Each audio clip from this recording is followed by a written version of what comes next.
Chapter 9. Welcome back. Annabelle felt so relieved when she was finally cleared by the doctor to go back to school. It took 4 days instead of the 2 days they thought she would need for her sprain to improve. Annabelle had to go to physical therapy sessions daily, which helped strengthen her muscles. A special teacher even came to her home to assist her in her studies. Annabelle was not about to fall behind in her schoolwork. She was really getting used to the personal academic attention she was receiving for those 4 days. But today, all of that would be coming to an end. Annabelle was excited yet uneasy about returning to school. Thoughts raced through her mind a lot. What if I don't use the crutches correctly and fall flat on my face? What if I get extremely tired after the first period of school? What if no one talks with me during recess because they want to play on the playground? While all of the what ifs clouded her mind, her mom called aloud to her, putting her thoughts on hold for a moment. It was time to go. Annabelle picked up her crutches and hobbled to her dad's car. He was going to drive her to school each morning until it was okay for her to take the bus again. Annabelle's brother saw this as a great opportunity to be driven to school as well. Jason came running with his backpack in hand and yelled out, "Wait for me! I'm coming too!" Annabelle was not happy. Does Jason really have to be dropped off with me in the morning? I mean, he can still take the bus with all the other kids. "Here's your backpack, Annabelle," said Jason. "I can help you carry it into the school while you use your crutches. Is there anything else you need me to do?" Jason sounded sincere. "Son, that's a really great thing to do for your big sis. I see you're really looking out for her," Dad commented. Annabelle knew that Jason could be so fickle at times. His mom always said he was like a Dr. Jekyll and Mr. Hyde. Although Annabelle didn't know those old characters from so long ago, her mom explained that they were the same person with a good side and a bad side. One side was named Dr. Jekyll, and the other was named Mr. Hyde. This morning, Jason just happened to show his good side. Annabelle felt a little bad about not wanting him to ride with her to school. "I guess you can come with us, Jason, and thanks for helping me with my backpack," said Annabelle in a pleasant tone. "No problem, Annabelle. I'll send you my bill at the end of the week." Jason gave a scary sounding laugh. "Ha ha ha. Right back to you. Now I see the real Jason coming out again," Annabelle said, a little bothered. But by this time, Jason was already outside and in the back seat of Dad's car. Annabelle didn't think any more about Jason because she had some nervous feelings as she rode quietly in the car.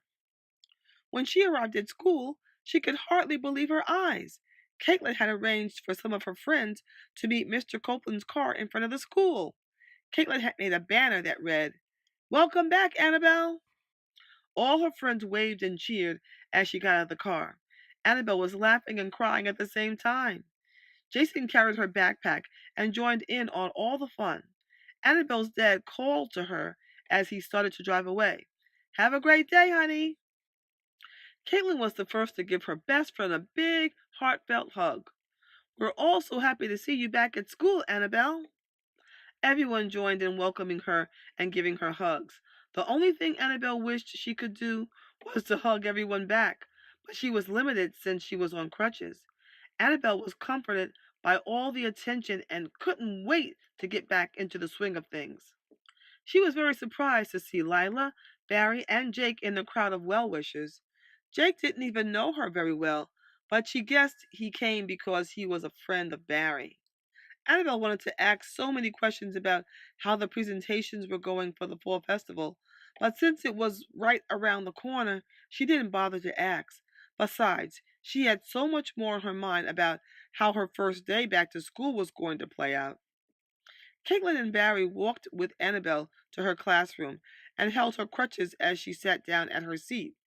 She received many smiles and hugs in her classroom as well, but the biggest came from her teacher, Mrs. Mitchell. "I am so thankful to see you back in school, Annabelle," Mrs. Mitchell said. "As you can see, your class is very happy to see you back as well. I brought you a special apple today." This was such a kind thing for Mrs. Mitchell to do, since Annabel often brought an apple in for her. This is such a surprise, Mrs. Mitchell. Thank you. I'm ready to get back to business as usual. I can't wait to do some work finally. Do we have a test today? Because I'm ready for it, Annabel said, sounding very excited. Well, let's not get crazy now, said Barry. There is definitely no test today.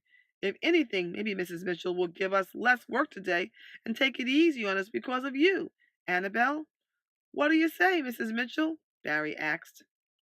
All the class joined in chanting, Less work, less work, less work, less work. But Mrs. Mitchell wasn't moved in the least and quickly put an end to the chant. Okay, class, let's settle down right now. And Barry, you get your first warning today for causing such a stir in the class this morning, Mrs. Mitchell said. You can't blame a guy for trying, Barry said softly as he went to his seat. Annabel thought the morning went pretty okay, all things considered. She was able to catch up on some important assignments and even do fractions during math. Now it was time for her physical education class. It was very obvious that Annabel wouldn't be actually playing, so she had to sit on the sidelines in the gymnasium. This place brought back unpleasant memories since it was the same place where she had been hurt. Annabel decided to draw in her notebook to keep herself busy while her class played basketball.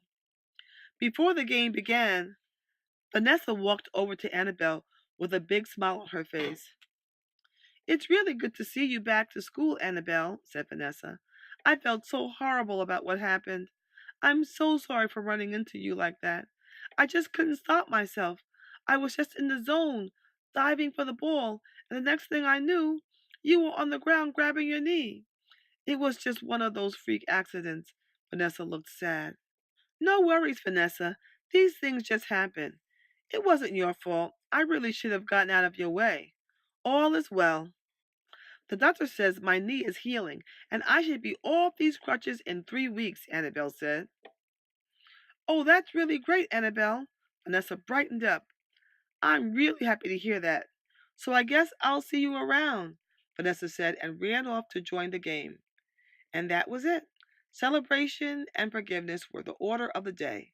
How great it was to be back in school. Chapter 9 is finished. I have a question for you. What are some of the what ifs that made Annabelle uneasy about returning to school? And how was celebration and forgiveness the order of the day as Annabelle returned back to school? Discuss these questions with your friends.